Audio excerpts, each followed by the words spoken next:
I sold my car in Carvana last night. Well, that's cool. No, you don't understand. It went perfectly. Real offer, down to the penny. They're picking it up tomorrow. Nothing went wrong. So, what's the problem? That is the problem. Nothing in my life goes as smoothly. I'm waiting for the catch. Maybe there's no catch. That's exactly what a catch would want me to think. Wow, you need to relax. I need to knock on wood. Do we have wood? Is this table wood? I think it's laminate. Okay, yeah, that's good. That's close enough. Car selling without a catch. Sell your car today on Carvana. Pickup fees may apply. Oh, what are you doing? I'll tell you what you're doing. You're listening to the Elder Scrolls Lorecast. Either you are, or I'll be skipping rope with your entrails. Ta-ta. This is the Elder Scrolls Lorecast, your source for lore and so much more. Adventurers, welcome back to the Elder Scrolls Lorecast. It's Tom and Lotus again with two of our patrons because it's that time of the month. It's the end. It's the end of the month. It's the end of October. No more October 2025 ever again. And here we are wrapping up October because it's also spooky week. Halloween is tomorrow as we record this. And we are talking about some of the spookiest quest lines across all of the Elder Scrolls games. And with me and Lotus this week, we've got Rob the Princess and the Lord Professor Bayless. Welcome, everybody. At the same time, just tell me how all of you are doing simultaneously. Just simultaneously? Yeah. We're doing. Yeah, just go. Really good, really good. Yeah, no, that wasn't simultaneous. It's been a really hard week, actually. I'm not too I'm trying to just keep talking. Now this is nice and jolly. This is how you do a podcast. Yeah, I hope everybody. This is how podcasts work. Now left. Oh, and Lord Professor is in chat also, along with Robin Barkey. Welcome to our live chat Twitch stream, people. Hey guys, man, this is a loose episode. It's just the four of us. We're just hanging out, talking about the darkest, most terrifying topics across Elder Scrolls. How do you feel about that? Is that good? Oh, I thought you were talking about the darkest parts of my brain. I got to get a new tab up. Well, most of your brain is Elder Scrolls at this point. Yeah. So yeah. there's a lot of correlation, a lot of overlap. I feel there. like my question is, why do you have a tab for that? He keeps it up in the background at all times. It's called a therapist. Yeah, it's a Google Doc. It's just constantly being up. No, you need to send your therapist emails because, like, well, when are you going to get time to get in there? You know what life is like. It's ChatGPT. ChatGPT is your therapist. Just like 500,000 people every day. Did you see the stats about that? That's crazy. That's horrifying. That's a side tangent, though, and also That's horrifying. A horror story. That is a horror story. But let's go to Tamriel. Let's talk about this. Who would like to start? I know you guys have been looking at, like, oh, these are the quests I might want to bring up. Who wants to kick us off? There's lots of spooky quests we can talk about. What do you want to talk about first? So we've all 100% considered Shadow over Hactor for one of our things we wanted to bring up. 100%. Right? That was the first one I saw. I was like, oh, dude, I love all right. that one. Yeah. Oh, which one is this? Okay, I'm so bad at names of things. Shadow. Hactor. It's the in Oblivion, the south of Coral. Okay. The Lovecraft reference. Okay, so explain this for our listeners and me, who I need an update on this because I haven't thought about this in a while. So, but for everybody you go into involved, Coral for the first time, you can go to the local trader. It's run by an Argonian woman. I believe her name is Cednius. I don't remember. That sounds right. Older Argonian Sounds right lady. enough.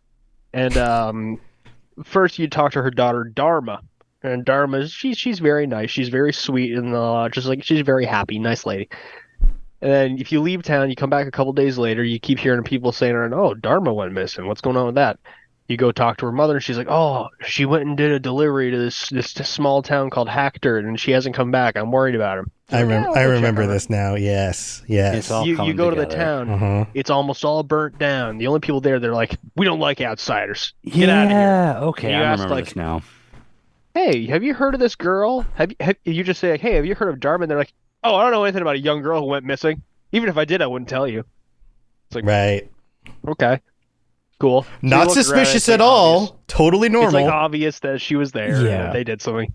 I just love when people fill person. in the extra. You leave it nebulous, and they're like, I don't know about any girl that's missing. I was like, I just asked you if you knew who this was. What are you talking about? Yeah, because normally the dialogue prompt that Oblivion would probably be something like missing girl or something, but no, it's just the name. It's like when you were a little kid and you were up to, I don't know, drawing on the wall with your crayons or whatever, and your mom comes in the room and goes, "What are you doing?" And you go, "Nothing. And it's like, okay, clearly you're doing something. Not drawing on the wall is what I'm doing. It's like, oh, well, that's good. Had you just responded something normal like, I don't know. Were you a cop? Right. Yeah. Who's asking? Yeah. Yeah, Come back there's with a lot of really warrant. cool stuff about the quest. Like there's certain details like they have a Bible of the Deep Ones, which are these like beings that they worship. They have a chapel in the city, or not city, town, which isn't for the Divines. It's for a group they worship called the Deep Ones. And there's a very, very small group of people in the town, like actual denizens. But when you first enter the town, there will always be a person who's just like pretty far away, but always watching you, always following you around. Like there's always an eye on you in this place. Yeah. Also, the Deep Ones would be a really good name for a band. Well, it's also literally just the Dwemer. Sure. But like that'd be a cool band name. Like that's definitely a band's name. It's got to be a band name. It's a band with like 300 listeners on Spotify. Right. Some they sort do of really like bad Midwest emo. It could be that. I'm thinking like some sort of like dark metal or something, like the Deep Ones, in like a really jagged metal, font. It's actually Midwest emo. They think they're playing metal, but they're just American football. They're just cover American football. They think that they're like, they think they're mayhem, but they're actually trash, but like the one spelled TRSH. Right. Yeah. Oh no. No, but there's a bunch of really cool details in the quest, like obviously the Lovecraft references. But when you actually open like their Bible of the Deep Ones, it's written by like the grandfather of like a few of the people in the town, like 88 years before the game takes place. And if you flip a couple pages, there's like Daedric text, but it's literally just Nagasa Kavada Kavakis translated into the Daedric runes. So it's just this goofy little quest, but when you like first get into it, it's like this creepy, eerie thing. And references. You're bringing back memories. Deep Ones is just like a very creepy, because again, there's strong reference that it's probably the Dwemer. Oh no, it's like 100% like not, because that wouldn't make any sense. It's just a name that coincidentally works. Why would the Dwemer be in Carl? Sure, it's just I don't. There's a lot of references to like what exactly is going on, and you don't get a definitive answer. I feel like Slode makes way more sense just because of the. Well, I was going to say like that's just it. It's like is it a power? Again, it's like they want a human sacrifice, like it's slowed like necromancer. They do. I just like this is one of the things where it's like I like where sometimes the non-definitive answers you can get with these things can be. Oh yeah, no, that's the point. Part of the fun. It's supposed to be Lovecraftian. This is actually like I love this quest. This was actually like right out the gate. This was the one I was just like, oh man, I love the whole Deep Ones thing. It's like super weird.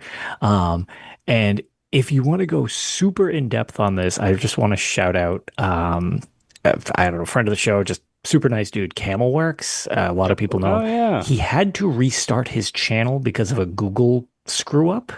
So check out Camelworks new, because he has to start his entire thing from scratch. I checked earlier. I thought he got almost 1 million subscribers and everything like that. So if you're interested in this, check out his video on the Deep Ones, because it's, I don't know, like an hour long, because he does documentaries on things. It's such a cool quest. Like the original channel still up? It is. It's just like until it just gets can't closed. upload anything new. Yep, and, and he probably can't get eventually any get of the money archived. from it. But yeah, the Deep Ones is just like it's such a cool concept, and it's one of those things where it's outside this quest, you never really get anything more. It's just this creepy town of Hackdirt who they're just acting weird, pray into this thing that you never actually interact with, and that's just where it stays. I'm pretty sure the first time I played this is going way back, but the first time I played this, I accidentally pissed off the entire town because I got too nosy and started like lockpicking my way into stuff. Yeah. And then they all attacked me and I just murdered everybody. As you do. And that was just like, I was like, I guess I'm never going to find out anymore. Yeah. From any of these guys because they're dead, but So that's a classic robots move. like, hey, oops, I'm not save spamming this. I guess I just have to murder them now. I guess I'm committed. Oh well, yeah. Sometimes, usually my first playthrough, I just kind of let it roll. I'm just like, I guess that's what happened. So that's what happened, and I'll learn more about that later. But yeah, Hopefully next time. I'll learn what could have been. what could have been? Yeah, maybe one of these guys would have told me information if I was just friendly instead of they caught me sneaking around. But Instead of you being flesh crazed. yeah. No, it never starts out. Tell you. It never starts out flesh crazed. Flesh crazed. It never starts out flesh crazed. But eventually, Yeah, that's how I should do podcasts from now on. Great. Oh, yeah. I'll have a great. People I love had like that. an Adam Sandler cadence to that at the beginning. You Yeah. know, I'm starting to like this podcast, actually. Actually, this podcast. No, that's even changing further. All right. Anything else about the hack dirt quest that you guys want to discuss, or should we move on to the next one? Great No, name. I will probably Great have reward to at the end. reference most of these as opposed to dive in deep. Otherwise, this will be like a 4-hour episode. Yeah, true. I mean, we could do an entire episode on one of these quests. But yeah, what was the reward at the end? Remind me.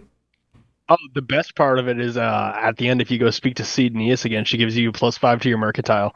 Yep. Oh, And if you go when you have, levels. in between 95 and 99, you get over 100 baseline. nice. Although not anymore.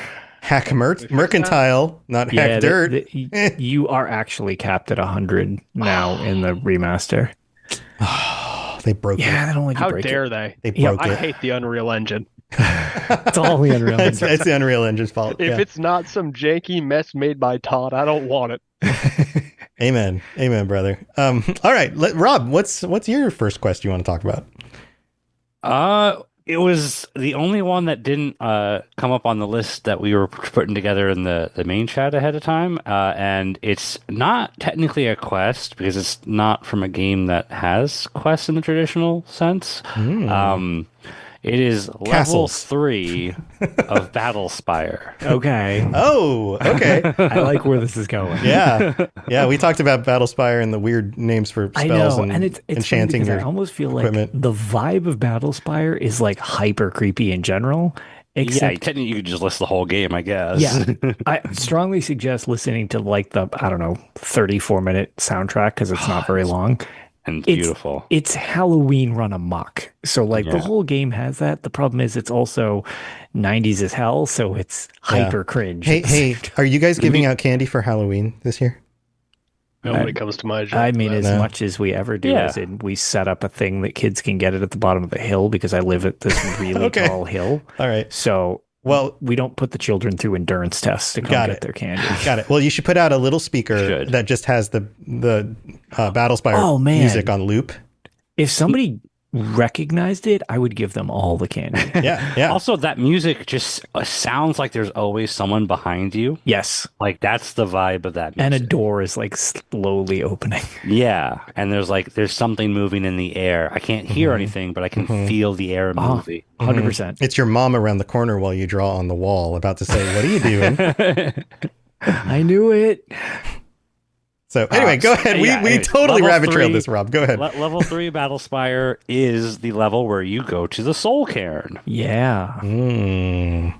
And I specifically wanted to talk about this version of the Soul Cairn rather than the Dawnguard DLC of Skyrim's entry of the Soul Cairn because the Dawnguard DLC version is like your traditional spooky world, which is great. No criticisms there, but there's something so much more haunting about the one in Battlespire because the visual landscape is, I mean, it's a lot more a little pixel and older, of course, but it's just as horrific and haunting and eerie, but it's parodied at the same time with all of this like loving dialogue, and it's like a place of comfort and peace.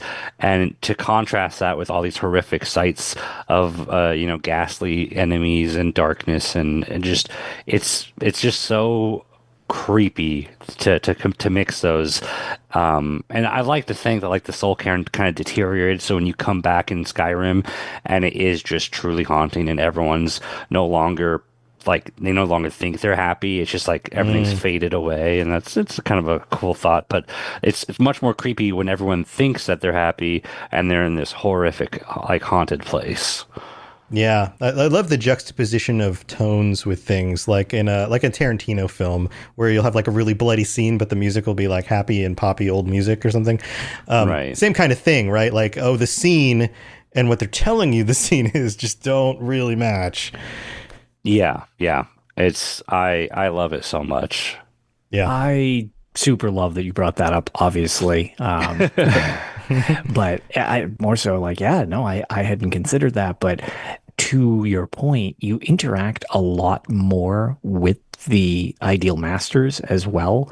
And that's the thing that makes it so unsettling, because they're just like, oh no, again, to your point, it's just like this idea of like, oh no, it's peace. This is great. Don't worry about it. You're just going to pray to us and we'll make everything okay. Right. They're And, trying to seduce you. yeah, and I mean, one of the ones that I super found entertaining was one of the quotes where it's just like, because your response is something like, "No, I think I'll pass." Was you when you're talking to them, they're like, "Oh yeah, no, you can totally be part of our group. You just have to purify yourself." And it's like, well, how do I do that? It's like, oh yeah, so you're gonna shed your mortal coil by bathing in our mana beams, and I'm like, you're gonna skin me, is what I've fallen for that before. I'd rather like my flesh, actually. I'm going to hold on to my that. skin on my bones. Yes, much more on, please. So, no, really good call out, because again, it's one of those things. The 90-ness of Battlespire is a weird juxtaposition because it does have this super creepy vibe, but it's also cheesy as hell. But yeah, the Soul Karen really is very unsettling.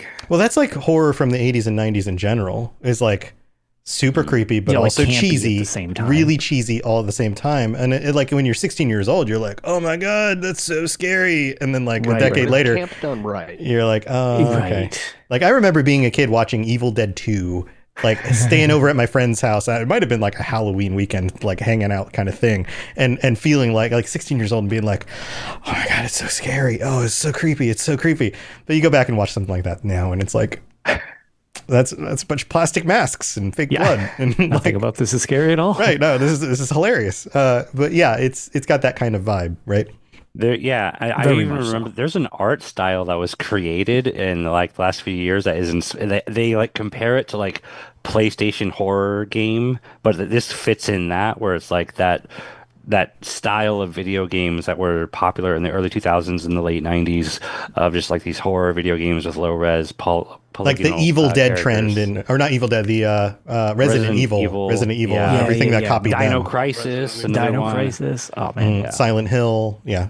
Yep, Silent Hill. Love that stuff. Yeah, nice. All right, any other thoughts on Battlespire in general? Covered the whole thing. I'm very proud of Rob for bringing in a Battlespire.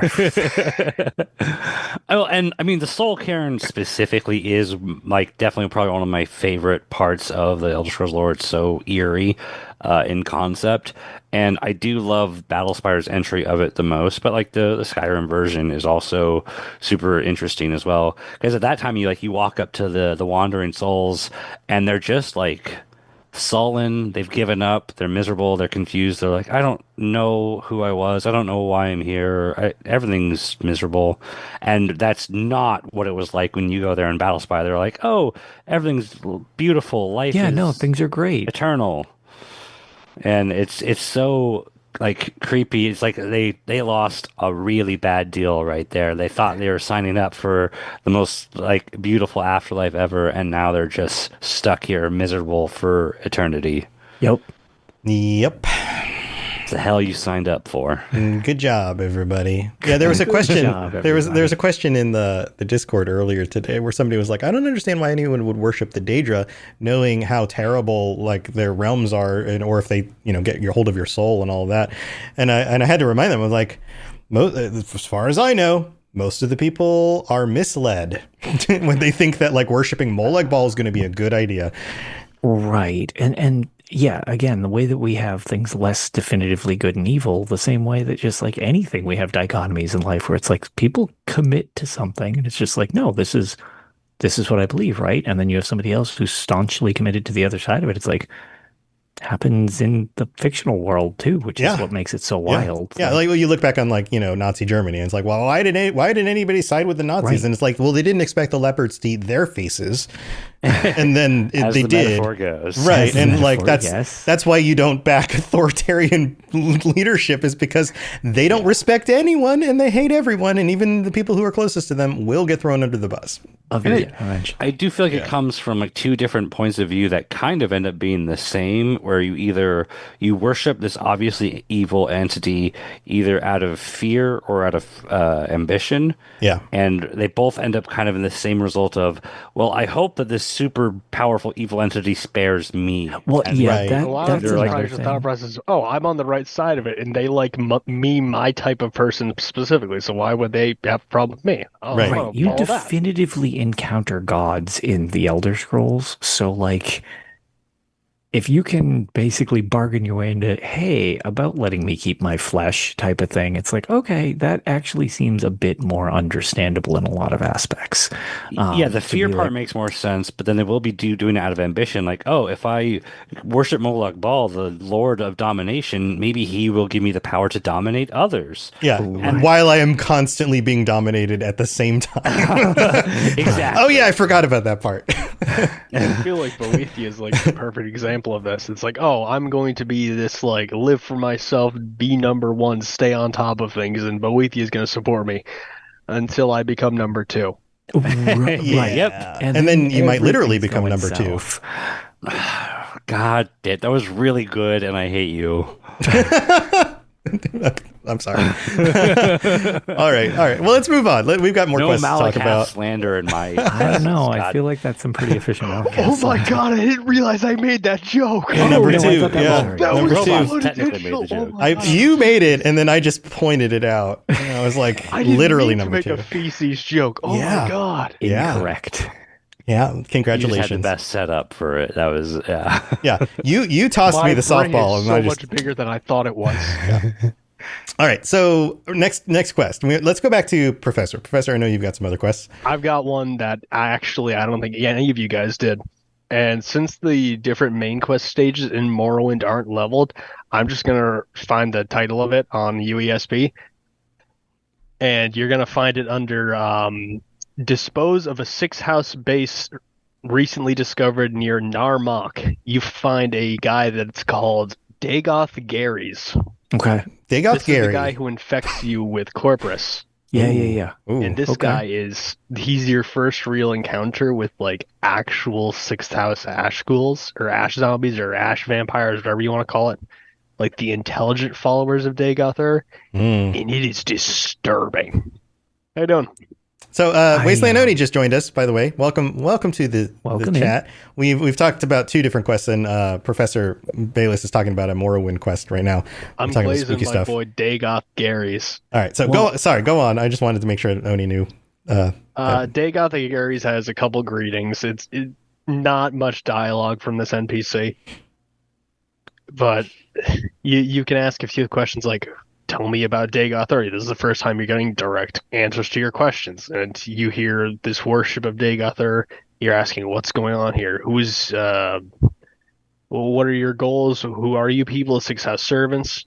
They say, what is it? We apologize for the rude welcome, but you've declared us your enemy, therefore we will respond in kind, blah, blah, blah. But after you kill Dagoth Gary's, you get this really creepy message that says, with his dying breath, Dagoth Gary smiles and curses you. Even as my master wills, you shall come to him in his flesh and of his flesh, the Neocorpus. Okay. It's just this really creepy interaction where this guy's just so eerie. Again, another super good pull. I actually love anything when you're talking creepy. The 6th house is like the embodiment of creepiness. There's not an awful lot of quests you do, but if you ever read some of the books or literature or whatever from the games talking about the 6th house, they're all so like weird and unsettling, and it's just always got that eldritch. demonic vibe going to them. Nice. I feel like the public perception of how creepy Dagoth Ur should be is kind of been diminished by that like really funny mod recently. But he's such a disturbing character. Well, the thing is, it's like the 6th house in general and Dagoth Ur, it's a really like you need to look into it to realize how unsettling it is more than like, boo, here's a scary thing. Like that's very surface level freaky.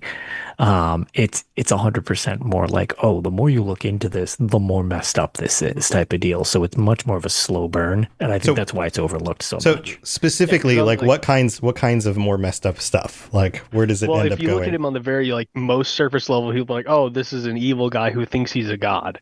Right. Then you look at it a little deeper. It's like, oh, he gains some power from this divine object, so maybe he kind of has like a point. Like, oh, he has a reason to believe he's special. That's like the very baseline understanding you get from you just play the quest and you don't really think about it.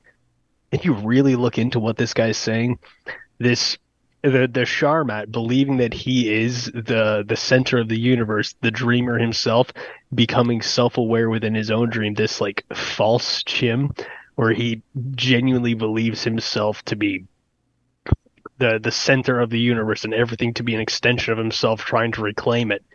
And the way that he kind of like is able to exert a disturbing amount of influence onto the world despite this just kind of makes you question like how stable is the realm that we're playing these games in, that this guy is able to just mess with things so much.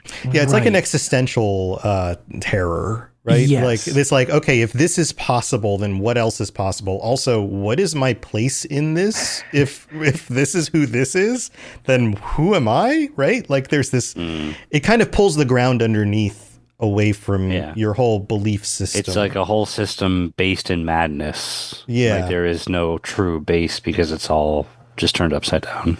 Right. And the sixth house in general, there's several references to it kind of almost being like an innate thing because you're part of the house. There is no escaping the house. And I wish I remember the book offhand, where basically the situation arises where he's just like, okay, well, I know I'm part of the sixth house, but that's just whatever. And then steadily more and more, that's all that he can think about. And then he starts like hearing it in his, like he starts hearing the call in himself. And it's just like, it starts becoming this thing where like, look, if you have any connection to this, it's going to pull you in and you're going to be part of this like obsession with, you know, madness essentially, like with this house and like this corrupting power. And it's just like knowing that so many people could have any type of connection to this. And at one point you could just lose control and it like takes over you is like, okay, that's the concept of not being able to have your own mind is horrifying to me. So, right. Or just the building up of Dawn, where these people are choosing to like join this extremist, like misanthropic guild. It's people who are losing their own free will and becoming subjugated by a force beyond their comprehension. Yeah, it's like when we miss like taco night, and then I just obsess about it for like the next week. Exactly. Perfect. No, it's literally the same thing. Yeah, it's exactly the same thing. Like, man, we need to go back to that Mexican place. It's been too long. Yeah. Oh, this is fun. This is like existential. It's almost like eldritch horror in a way. Yeah. Right? It's got kind of those vibes going on with it. Yeah, no, for sure. Just simply because it's supposed to be this like incomprehensible thing that you'll never be able to wrap your head around or grasp, because if you're not one of like the special few who should be able to resist this, like if you're not the Nerevarine, getting involved in the sixth house, you're gonna have a bad time. Yeah. Hey, you know, what's life without a little existential dread? Yeah, you know, it keeps you on your toes a little bit. I feel like that's what we're all living through right now. But hey, anyway, well, this is another great one. This isn't one I had on my list, but this is very cool. Like very no, cool it's stuff. that's another great pull. Yeah. All right, cool. That one Dagoth Gary's quote where he's like, "Of his in his flesh and of his flesh," is like, "Oh, that creeped me out."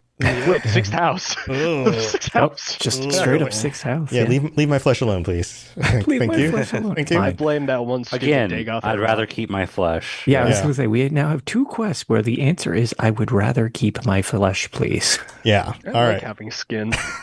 Well, we need to move on to another one. Things. So yeah, like having skin is, I don't think about it enough, but I should definitely be more thankful for I don't that. think about it enough. I don't consider how lucky I am to keep my flesh on my person. Yeah, when we get to Thanksgiving and we're all talking about like, oh, this is what I was thankful for this year, I'm going to say I'm thankful for my flesh. Crispy turkey flesh. Mm-hmm. I want to say that at Thanksgiving and scare my little cousins. There you go. Yeah, I'm glad I still have my Wait to flesh. see them weep. Wholesome as hell. Well, Wasteland Oni joined us. Wasteland Oni, welcome. I hope you can hear us and chat and join in. How's it going? Yeah. Can you guys see me? A little bit. It's kind of breaking up a little bit. Oh, a little bit is very generous, Tom. Yeah, it's kind of. Take your mic out of the refrigerator and we can hear you better. Yeah, I think. I think my headset might be.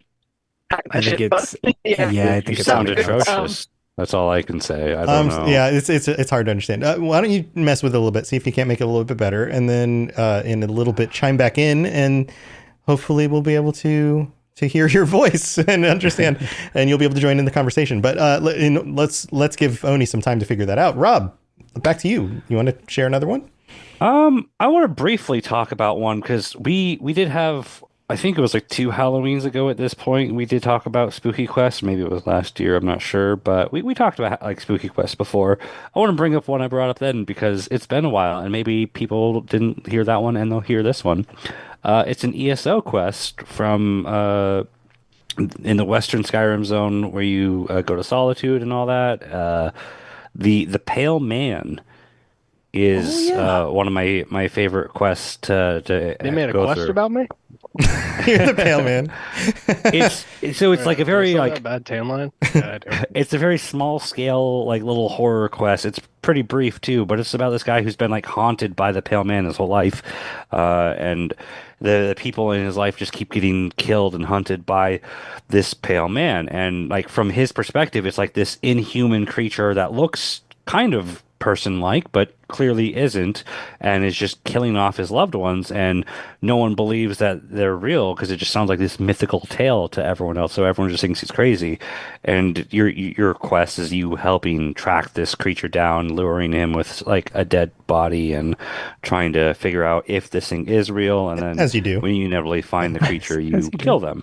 So the quest itself is actually pretty brief. Like the concept of like what this poor NPC guy had to go through his whole life, that's where like the true horror was. The quest itself isn't very scary, but like just imagining like what this guy went through, and he was being hunted by this thing, and it was appearing like out of nowhere. It was like it would just show up, right? And it has parts to do with the reveal of why that would be the case.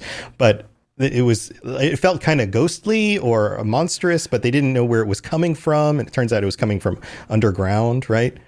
Yes, yeah, it was coming through like little caverns, but like they were so small that like you wouldn't think a person would be coming out of that, and so you were thinking like, oh, pale, maybe this is just straight up a ghost, maybe this is Like the it clown little critter peeking through like and, the vents in the side of the road. yeah, and it ends up just being a Falmer. That's it. Yeah, but like people don't know Falmer exists. So they are a myth to people already, and so not knowing what a Falmer is, and then having one hunt your family down, and just like, oh, this guy looks like a person, maybe kind of like an elf, but not, looks like a pretty creepy freaking elf.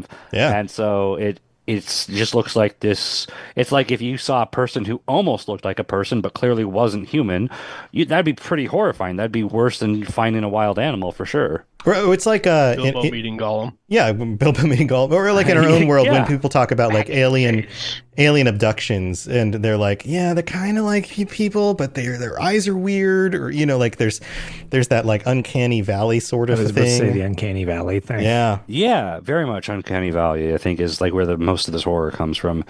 And I think this guy's story starts, I don't remember exactly, but I think it was like 30 years ago. It like kills a brother or a sister. It's been a while since I played the quest, but so like this guy's been haunted for a majority of his life, for multiple decades, by this creature. Yeah, I have to. You even have to wonder. And again, it's been a while since I've played the quest too, but it might not even be the same creature. It could just be Falmer that come out of the ground, and they look similar enough and over long periods of time. It was implied that it was the same person, but I guess it could be. Because he seems to recognize the specific one. He's like, no, that's the one. It's not just a creature; it is that creature. So I assumed that he would like recognize it specifically, but yeah, I suppose technically it could just be at a distance any Falmer, right? Like if you were attacked every 10 years by a bear, would you be able to say that's exactly the same bear that attacked me 10 years ago? Unless it had like a big scar over one eye or was wearing a t-shirt that said, I'm that bear. Yeah. In both instances, you know? I'm back. I'm Sure, back. Right. you could make that point, but also this isn't a bear. This looks like a person, so this has more like human identifying factors. I mean, if I had a neighbor that I hadn't seen in 10 years, I would have a hard time being like, yeah, that's exactly the same guy. But that's maybe that's just me. We remember things differently. Oh, well, elves don't really age as much, so these Falmer probably look the same for a lot longer, too. Oh, that's true. That could Yeah. be. That's true. That's possible. And I think the from the farmer's perspective, he's literally just hunting people to eat. He's hungry. Yeah. So Yeah. he's not hunting this family down specifically, as my guess. Mhm. But it's just like, oh no, these humans, they got good meat on them. I'm gonna it's like hunt them down. Right. Good human meat. Also, if it's a video game thing, that good human meat. Yeah, I mean, we're talking creepy stuff. But if we're talking video game stuff from a meta perspective, how many different models are there for Falmer in the game? They all kind of are the same, right? Sure, yeah, but I would imagine I'm kidding. that's I'm kidding. game limitation. Right. Yeah. Could I like to make the assumption that that's actually what they all do. not to make this too like comparison to real life, but like as a white person, if I Oh see my god. an Asian person committing a crime, and then 10 years later I see an Asian person who looks the same, I'm like, okay, yes, they look different from me, but I can tell that's the same Asian person still. Like, there's Yeah. Unless you're like our grandparents' generation, and they're like, they all look the same. Sure, like there are definitely people who would like, oh, they all look the same, but like. I feel like as long as you're not coming from that level of ignorance. Well, sure, I mean, maybe this guy is ignorant. There's I don't know. I was going to say, I feel like we're making a huge assumption that this guy's not an ignorant. I'm just playing I feel devil's like he advocate cares here. about this a lot more, so he paid close attention. He's He been might also trying just to be going to the point where it's like, yeah, that's the one. I want it gone. Yeah. Like freaking Right. out, though. Right. Yeah. You could argue This guy's either just way. an idiot. Yeah, I'm just playing devil's advocate, but yeah, I think in the quest line it is the same one, Just playing if I recall. racist advocate. But, yes. Yeah, and I feel like it's scarier to think that it is the same one. Like, oh, this Falmer stays around because he knows this is where the good food is, and that's his perspective. But from our perspective, we're just being hunted and haunted by the same creature, and that's much more terrifying. It could raise some other questions too, like why is that Falmer by himself when they tend to be tribal and they group together? Maybe even among Falmer, he's an outcast because he's like even creepier than the regular ones. Probably, I think most Falmer don't eat people. Because like most Falmer are they can get their technically hands on. Yeah, they eat those bug things, right? Like the but like they Chaurus? don't resort to cannibalism. They don't eat themselves, and they Right, could. Yeah, but they in don't. their brain, do you think that humans are the same as them? Yeah, I do, don't know. because they're not as far gone as they're painted to be. That's kind of part of their tragedy. But Right. this one, What color is their soul? this one is. what color is their soul? When you put them in gem, what All right, kind you're of gem starting do to they sound go a in? lot like Vanis Galarian. When you put him in a gem, what color are we getting here? This is the real measure that of man. quality? Is what kind of gem do they fit in? You know what? This is going to go back to that one food episode we did. What do they taste like? I feel. Well, I just feel like that. You know, how easy would that be to just solve so many arguments when you're in real life? If you could just be like, what gem would you fit in? Well, that really Let's see how valid becomes your opinion is. that becomes- what gem do we need here? Yeah, that becomes like putting a witch in the water to see if she floats. Like that's where Yeah. that ends up. It's like, well, now we have to murder them and then put them in gem and see which one they fit in, Yeah, and but then then we could just reanimate them as a sword or a shoe. we're just giving them to It's like that Dagothar. one dialogue option from the Dagothar follower mod. I need to capture my enemies in a soul gem and enchant a fork so they know they still work for me even in death. Right. There is I like that. nothing inherent about a black soul gem. It was purely just what the school of mages decided it was going to fit in a black soul gem. Right. So. Yeah. That's part of the joke is that it isn't even like a good way to do it. Yeah, to no, figure right. it out. Which is a perfect metaphor for Right. racism. Right. Sometimes in Skyrim they can have lesser souls. We did it, everybody. Lesser white souls. Yeah. See, all right. Ooh.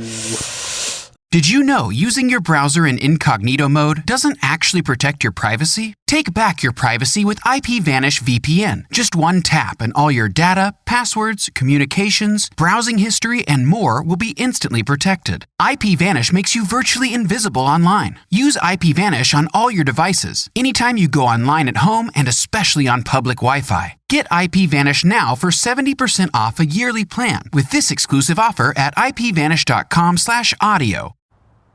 Hey, sweetie, your mother showed me this Carvana thing for selling the car. I'm going to give it a try. Wish me luck.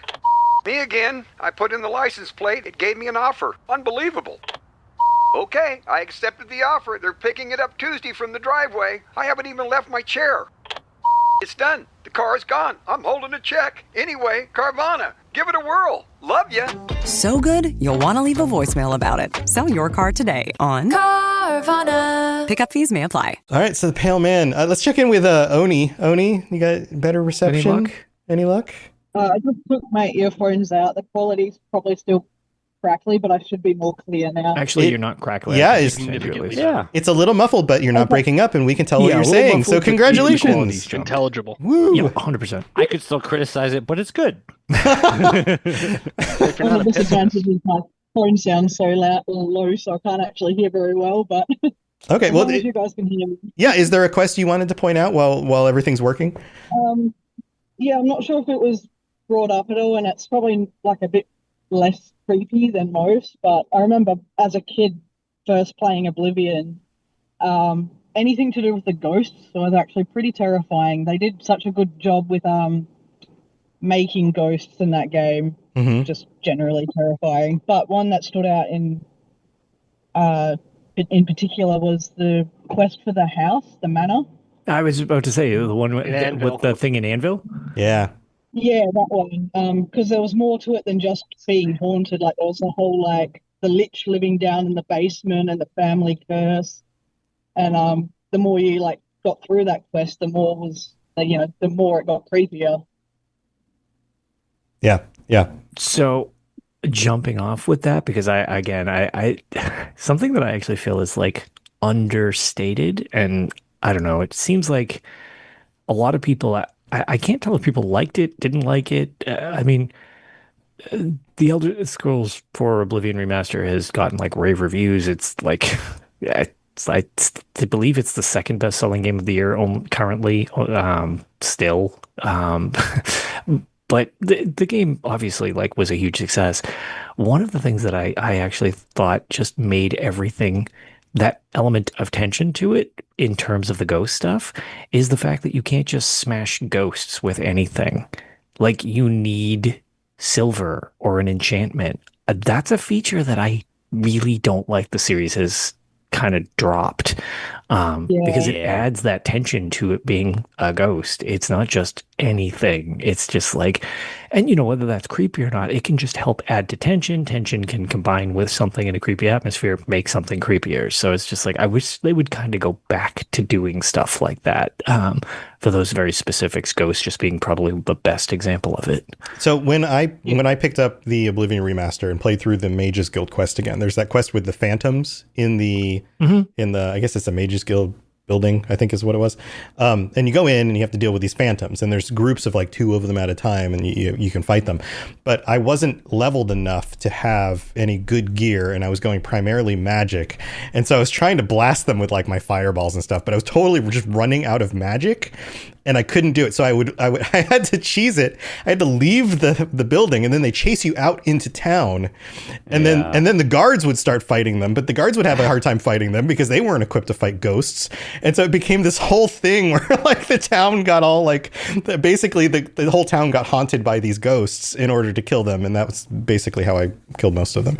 But yeah, it created this dilemma because I didn't have enough magicka, I didn't have silver weapons, and I was just I guess I just have to find another way to deal with this or come back later. I'll throw them to the innocent civilians and let them die. Right, just as I do, I just get everybody murdered. It's fine. What a great politician. I think that Oblivion really did the best job of handling things like that. Because if you look back at Daggerfall, even regular enemies which have a physical body, some types of weapons just didn't work on them. If you encounter a werebeast, a steel sword should still hurt it, but it wouldn't at all. I think Oblivion did a really great job of handling that. I like the level of nuance to Oblivion where I feel like Daggerfall and Battlespire might have gone a little steep in one direction. I feel Morrowind and Oblivion kind of had a better They hit the balance. Yeah, And they for didn't make sure. it like too like oversimplify everything. Yeah, it wasn't It was overly just simple, complex but it enough to wasn't be, like- needlessly cumbersome for the sake of like, hey, look how complicated this is. It's like, yeah, Right. thanks, I get it. This is one of those things Like, that it comes wasn't up. a thing where you can completely turn your brain off, but like you don't need a spreadsheet to know what you're doing. Yes. You don't Right. need a notebook to keep up with all the quests. Right. This is Right. this is one of those things that comes up all the time when people talk about the next Elder Scrolls game and how Bethesda has oversimplified their games and whatever. And the thing that always occurs to me when people complain about that is I always try to see things from the perspective of the developer also, not just the gamer and other gamers, but like the developer as well. And it's got to be difficult to find that balance point. You know, I mean, think about the evolution of these games. It took them until Morrowind and Oblivion to figure that out. That was over a decade of iterating on games in order to get to that point. And then on top of it, they made it even more simpler in Skyrim and then sold 10 times more copies of Skyrim than anything else they'd ever sold before. So from that perspective, they're getting the feedback that like, yeah, there might be a lot of people saying we went too far, but we sold a lot. So a lot of people must have liked it, right? And, Yeah, but then look at Oblivion. and balancing that. Yeah. Well, one customer's dumbed Right. down is another customer's mainstream. Right, right. Correct. And so they're Streamlining to kind one of person is dumbing it down to somebody else. Exactly. And my you're point just is trying to hit the biggest demographic of making the most people happy. right. And finding that balance point is really difficult because the different kinds of feedback you get are hard to compare, right? Like there is a silent majority that just doesn't complain because they're happy to play the game. Then there is always going to be a loud minority who's like, well, if it was always better like this. And okay, yes. And some of us are looking at it through rose-colored glasses and being like, well, back in the day, I had more fun with this. But also, you know what? When I was 17 playing this type of game for the first time, I was probably enjoyed it more than I did when I was 35 or whatever, you know, like, so there's a lot of people variables. find enjoyment in something that they enjoy because it was difficult. Right. And that's going to inherently push so many other people out of it. Right, right. So Also correct. My point is that there's not like a single way to make it. And for most of us in this group, we're going to be like, yeah, go back to Oblivion. That was a good balance. But it was that Somewhere between Oblivion and Skyrim, I feel like would be perfect for like a bigger demographic. right. But imagine you're Bethesda and they do Elder Scrolls 6 and they hit a balance somewhere between Oblivion and Skyrim, but they only sell 10 million instead of 60 million. The feedback they're going to get is we did it wrong. We went backwards when we could have gone forwards. As we all know, companies don't know how to interpret data. Right. But my point, but also I would also, like I've been saying, the data is also notoriously difficult to interpret.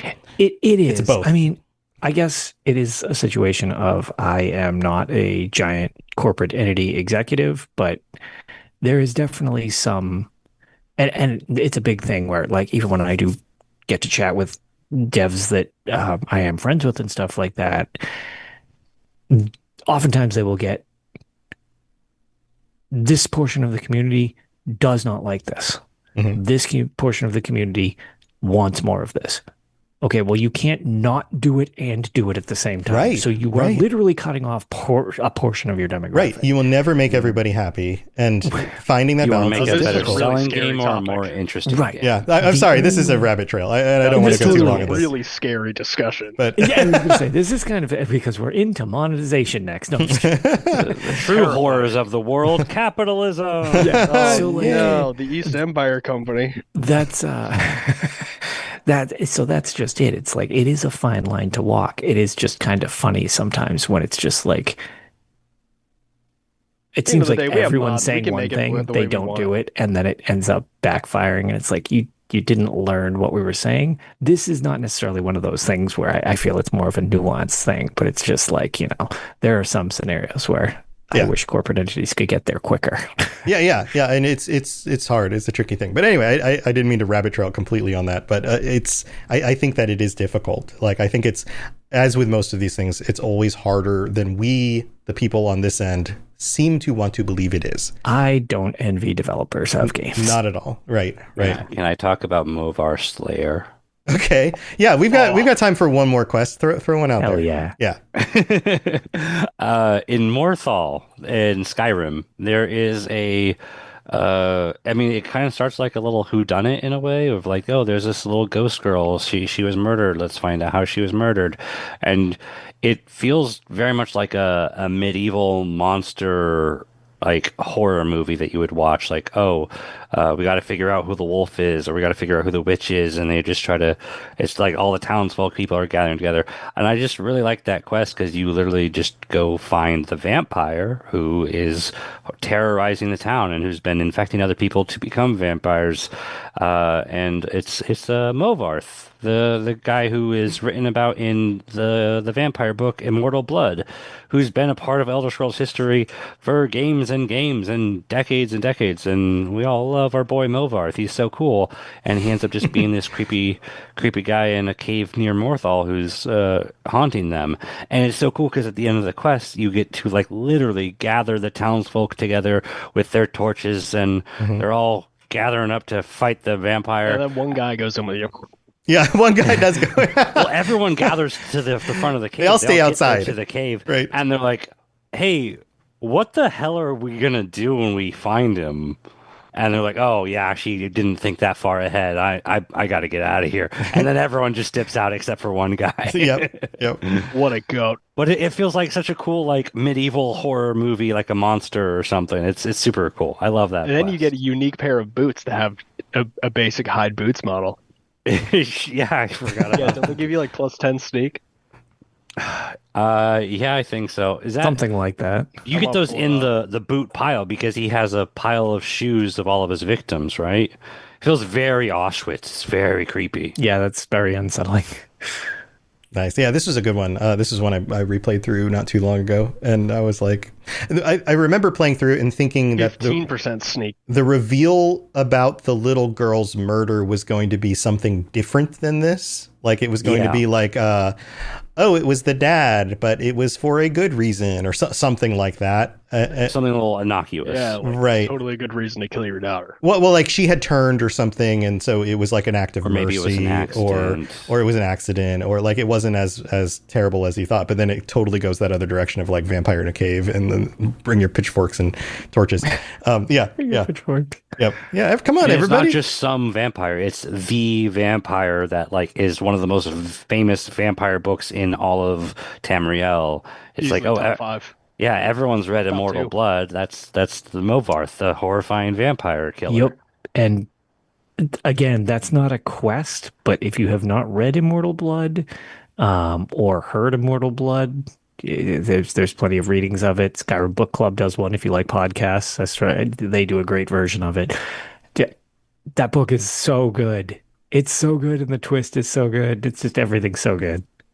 Yeah. Nice. Immortal Blood, 5 stars. Good one. All right, guys. Well, we gotta wrap this up. We're getting close to the end. But this has been fun, recounting some of these spooky stories. It's a lot of the ones I didn't pull, so that was fun as well. I actually like that we veered into like, hey, a couple that were kind of like yes, and then you guys threw out a couple of really good ones that it was like, oh yeah, I love that. Yeah, this is why Patreon chats are so people fun. want like scary quests, should we just name the ones that we didn't talk about? Sure, yeah, actually, go for it. That's probably a good idea, just so people can check out the other ones we haven't had time to discuss. Yeah, what do we got here? I'll just read through the list. So I've got a bunch from Skyrim: Blood on the Ice, Ill Met by Moonlight, The House of Horrors, Toying with the Dead, Frostflow Abyss, Laid to Rest, and then Oblivion, The Shadow over Hackdirt. Laid to Rest is the one that we just Laid to Rest is the one we talked about. Shadow over Hackdirt we talked about. Where Spirits Have Lease, Following a Lead, Morrowind, just the Sixth House stuff in general, which we talked about. There it is. Then Elder Scrolls Online, The Face of Change, Dream Walk into Darkness. So these are all ones, if you want to look them up, you can look them up and play them in the respective games if you haven't played them yet. If you're looking for, I mean, this could be a fun like Halloween thing, like, hey, playing some creepy quests in the games. Yeah, there's a decent amount of them. Yeah, so that's just the list that I pulled. I'm sure there are more that I didn't make my list. In fact, I would love to hear other people's like creepy quest list. If we put together a list on the Discord, that'd be really cool of anything that we missed. Falcon with the Box on did put outside of the gameplay of Redguard, I'm not sure what I would choose. That's true. That is actually the most horrifying of all. Yeah, Falcon couldn't make it. So hey, Falcon, sorry you couldn't make it. Happy birthday! Happy birthday, Falcon. But No, but seriously, if you haven't played Redguard, he's correct. Try doing a jumping puzzle in that game. It's the most horrifying thing ever. Falcon also wrote, the haunted house quest from Skyrim is the obvious fill, but I would have liked it. Oh, yeah.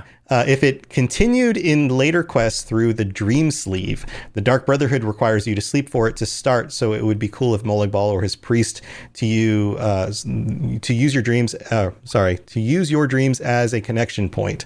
Outside of the gameplay of Redguard, Elder Scrolls is largely lacking in horror, so it's hard to choose a quest. Well, there are some, but yeah, I guess that kind of horror, gameplay horror. Talked about it for an hour minus the capitalism discussion, so I don't think we're lacking too much. I don't agree with his opinion that there aren't any horror. Like, I think it's not a horror franchise. It's a side thing to the series. So if you're looking for a focus point, I wouldn't consider this a horror series. Right. So it's a much horror as, perspective from this like narrative individually. There are horrifying events that happen. Yeah. Yeah. All right. So real quick, I got to thank our patrons. Thank you guys for joining us. And thank you everybody who has supported the show. We don't have any new patrons to shout out this week, but I can shout out our Daedric Princes, Kira C, Hersine, Peter R, and Austin B. Thanks for your continued support. And if you'd like to join us, patreon.com/Elder Scrolls Lorecast is where you can sign up to get ad-free episodes. You can also join us for patron chats like this every month. And this is something that came up in the Fallout Lorecast chat too, but sometimes people are a little bit scared to jump in even when they do sign up, because I guess we're all terrifyingly intimidated. I'm kidding. But getting on the podcast. Yeah. But getting on the podcast. It's why I get nervous to come on the show. It's never here when I am. It's a little. Told you, too nervous. There you go. It's a little nerve wracking the first time you do it, but don't worry. I mean, we're starstruck. We'd be happy to have you join us. The steaks are too juicy. The lobsters are too buttery. It's a nightmare. Yeah, we say. Just listen to this episode. How many dumb things did I say this episode? And I'd say dumb things every episode. So you shouldn't be afraid. Missing out on taco night. Right, taco night. Yep, exactly. Horrifying. Also, if you want to help us out in other ways, nightmare. You can leave a review on Apple Podcasts, and we'll read it out on a future episode. I don't have any new ones this week, but we'll shout out your review in the future. And hey, guys, I had to hit the random page. You want to do the random page real quick? All right, well, let's save the random page until after the goodbyes. We'll do that. Okay. We'll just end straight up with a random page and leave. Yeah, it'd be like, here's the random page. Go find it. Pfft, later. I'll just read the HTML. Just read the link. All right, Rob. Thanks for joining us. You got things you want to share or ways people can reach out? Thank you for having me. The Sky Oblivion project, hopefully I don't have to be shouting it out too much longer, because I know it's so close. When is it dropping? When? We don't know yet, right? Your mom. I should ask my mother? Is that? Nope, just your mom. Okay. No, mother's birthday. Awesome. Cool. Otherwise, I catch her on the Discord. Also, PC Guild for the Robots Guild. That's it. Cool. Thank you. Thanks, Rob. Lord Professor. You got stuff going on, man? You doing anything cool? Normally every Friday I repost this awful edited image of a Goblet of Oblivion with a couple Corona lights, and it says, "Thanks Zenithar, it's Fredos." But tomorrow I'm gonna post one of the Chainsaw Man character who just says Halloween all the time. So I guess nothing Elder Scrolls. Where do you post this? Where can we go see this? I just post on my Instagram story. Can you post that on the Discord also? That would be amazing. I was fully expecting them to just say just a post down the street. I just staple it on the paper. I just go to work and I just put it on the fucking road. If you want a spooky mod recommendation for spooky month, because I know I play Skyrim only with mods. Vanilla Skyrim is yucky, ew. No, I'm joking. Clockwork is great. It's a classic horror mod that everybody loves. It's not really that horror-y, but if you want some real spooky fun stuff, play Glenmoral. It's not done yet, but it's amazing. And that's all I just want to talk about. Nice. Yeah, good recommendations. Thanks for being here. And Oni, I'm glad that you were able to make part of the show and share one of your quests with us. Yeah, always good to make it. Yeah. Fan. So same old really, but I am planning to do some lore content on my YouTube for a very obscure game that probably no one knows of, but I don't want to release too much information yet until I actually start digging into it. So Now I'm not thinking about taco night. I'm thinking about what game are you even talking about? I want to know. I want to know. If I mentioned it, I don't think anyone would probably know it, but it is related to the MMO EverQuest. I've never played those ones, but it's like a spin-off. Oh, interesting. That world. Interesting. Okay, well, you have to drop some links once you get some stuff posted. Yeah, definitely. Will do. Awesome. Other than that, you can just find me on Blue Sky in the Discord under Wasteland Only.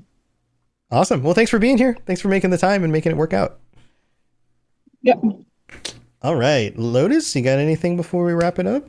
Not really. There's a new episode of Tales that we got to record discussing all the Writhing Wall stuff, and Worm Cult goodness, or not goodness. I don't know, however you feel about the Worm Cult.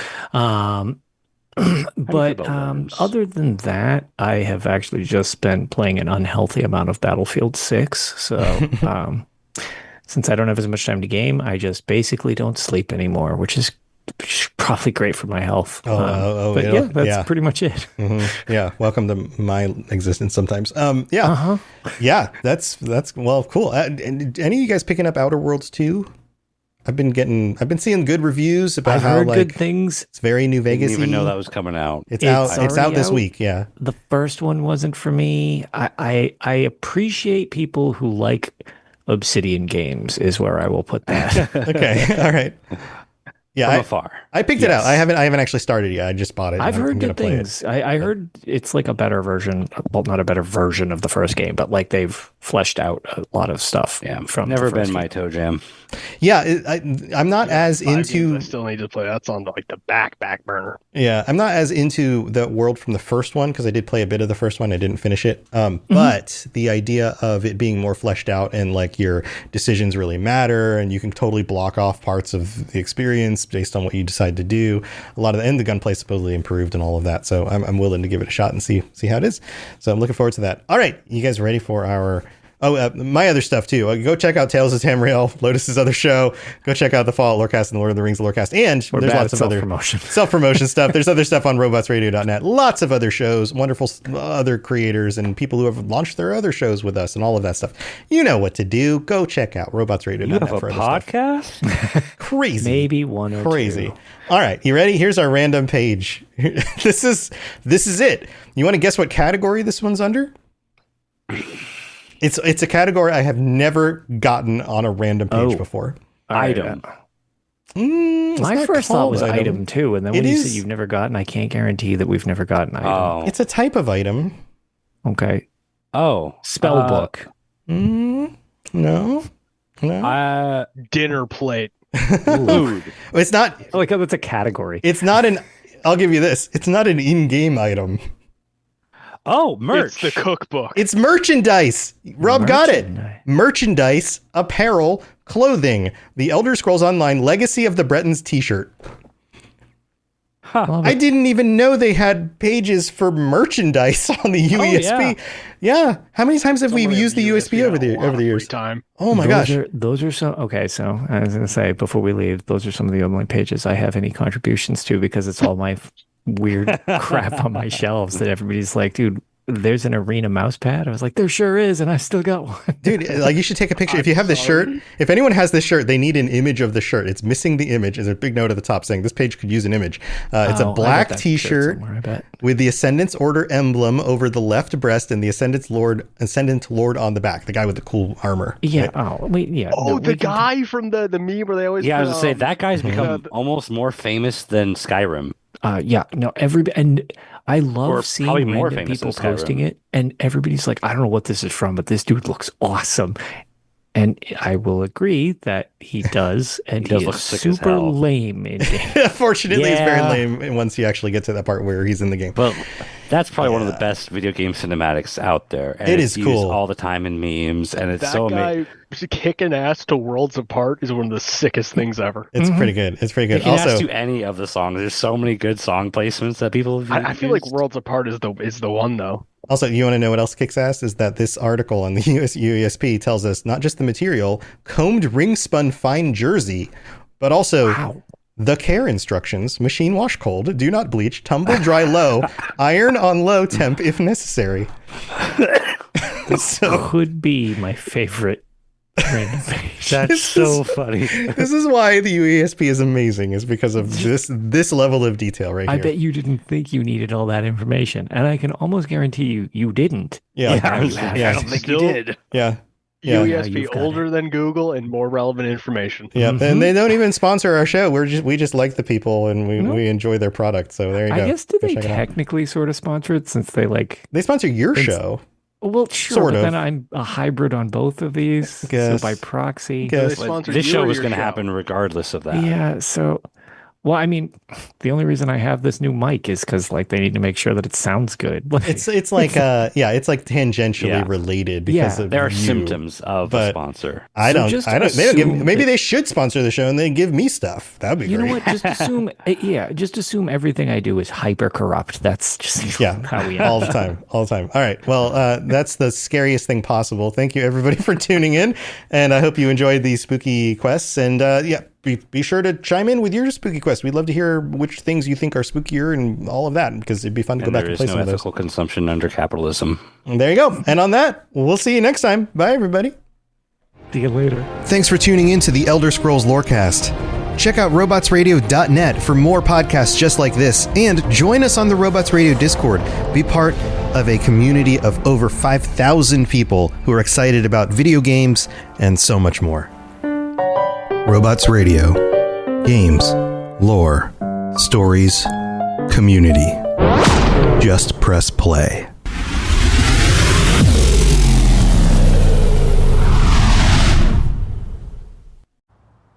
Hey, sweetie, your mother showed me this Carvana thing for selling the car. I'm gonna give it a try. Wish me luck. Me again. I put in the license plate. It gave me an offer. Unbelievable. Okay, I accepted the offer. They're picking it up Tuesday from the driveway. I haven't even left my chair.